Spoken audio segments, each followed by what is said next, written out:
સંભાળો, આપણી કિંજલને કંઈ જ નહીં થાય.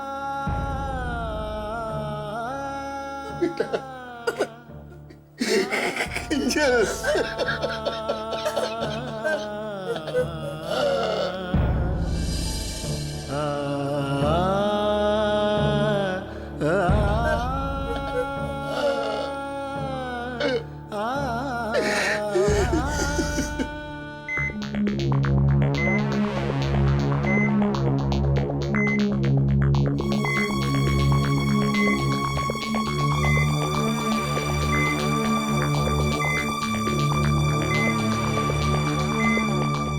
પલ્સ નોર્મલ થઈ ગઈ છે. દર 10 મિનિટે એના ધબકારા ચેક કરતા રહેજો.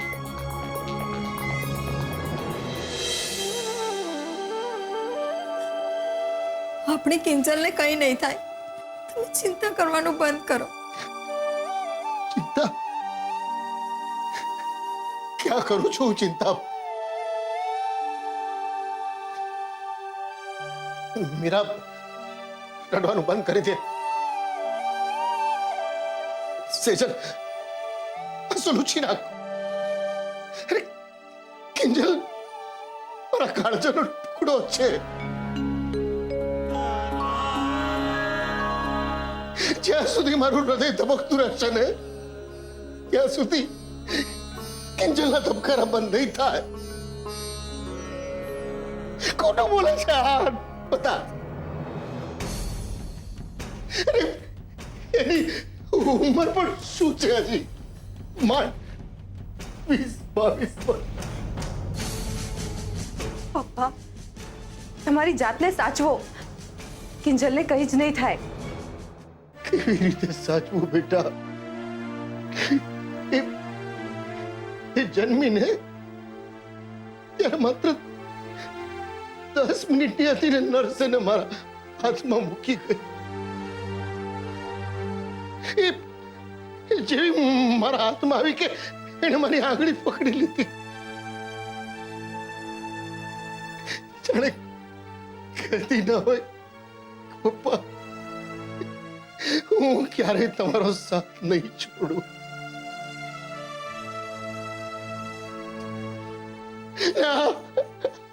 નર્સ કહે છે કે દુનિયા છોડી ગઈ. જુઠ્ઠું બોલે છે રઘુ, જુઠ્ઠું.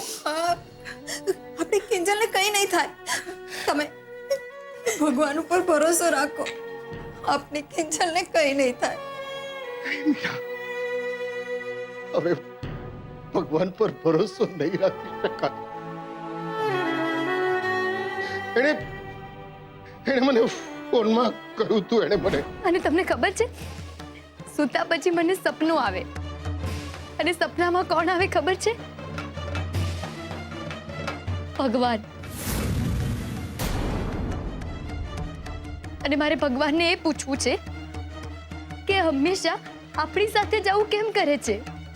કે પપ્પા, ભગવાન મને સપનામાં આવશે ને, કે પછી આ સવાલ પૂછવા માટે મારે ભગવાન પાસે જવું પડશે?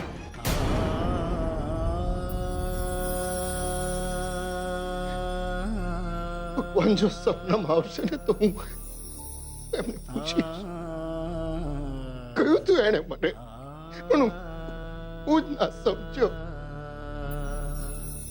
હે ભગવાન, જો તું એના સપનામાં આવ્યો હોત ને તો મારી કિંજલે તારા સુધી આવવું ન પડ્યું હોત.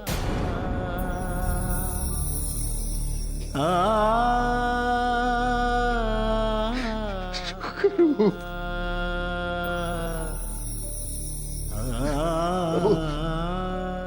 મારી આખી જિંદગીના પુણ્ય હું તારા ચરણોમાં ધરું છું.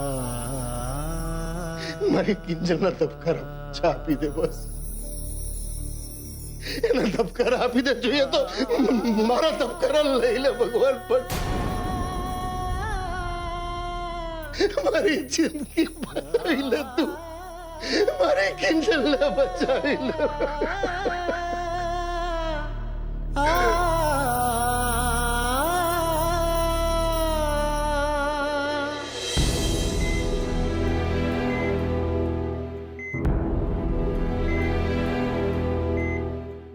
તમે ચલો મારી સાથે. આપણે એનું ઇન્જેક્શન રેડી કરી દઈએ.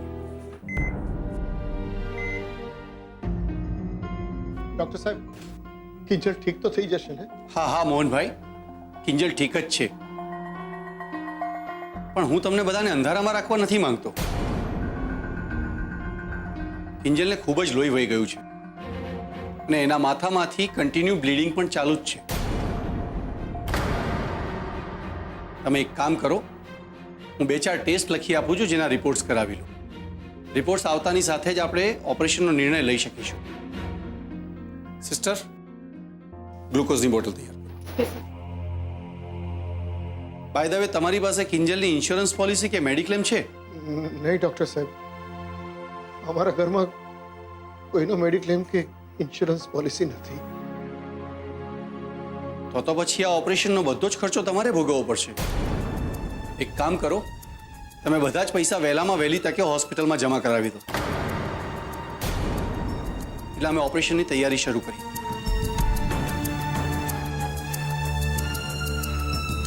જોયું પપ્પા, મેં કીધું તું ને, આપણી કિંજલને કંઈ જ નહીં થાય. એ બધું તો બરાબર છે, પણ આપણે આ ઓપરેશન માટે 2.5 લાખ રૂપિયા લાવીશું ક્યાંથી?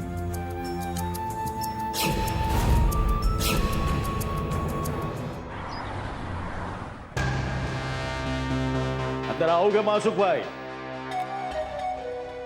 ઓહો શું વાત છે, શું વાત છે. શાંતિલાલ શેઠ તમે? અરે આવો આવો આવો, પ્લીઝ આવો આવો. આવું પણ એક શરતે, તમે મને આ શેઠ કહેવાનું બંધ કરો. અરે આપણે તો મિત્રો કહેવાયો, મિત્રોએ તો ગળે મળવાનું. ઓ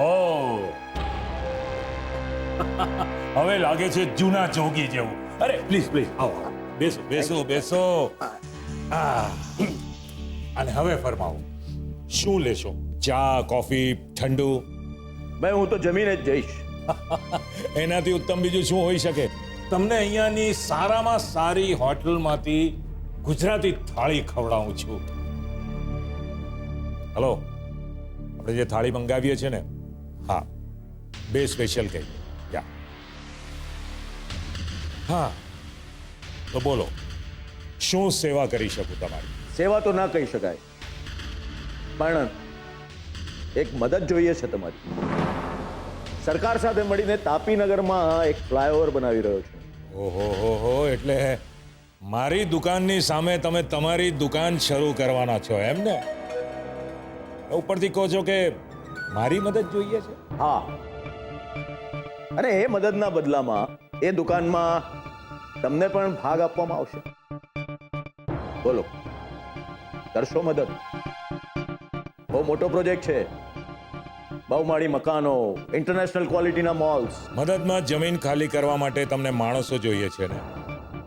હા, મળી જશે. પાક્કું. જો પછી ફરી નહીં જતા માસુભાઈ. એ જરા પણ નહીં. મારા ધંધામાં જવાનની સૌથી વધારે કિંમત હોય છે.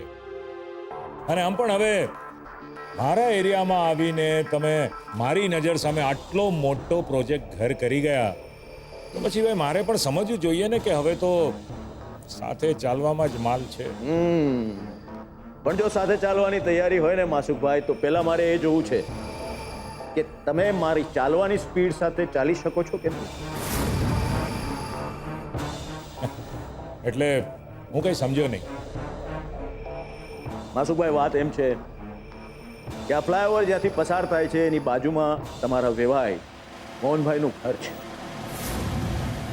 જોકે મોહનભાઈ તમારા વેવાય છે, એટલે એને થોડા ઘણા વધારે પૈસા પણ આપવા પડે તો મને કોઈ વાંધો નથી. પણ મારી એવી ઈચ્છા છે કે મોહનભાઈને એ લોકોએ ઘર શાંતિથી ખાલી કરી. અરે વાહ, આ તો સામેથી ભગવાન આવીને ભોગ આપી ગયા. ઓલરેડી મોહનભાઈની દુકાન તૂટી ગઈ છે, અને જો એવામાં ઘર બદલવાનો ખર્ચો આવશે તો એ લોકો ધામધૂમથી લગ્ન કરવા પાછળના પૈસા બચાવી નહીં શકે, અને કિંજલ ચેલેન્જ હારી જશે.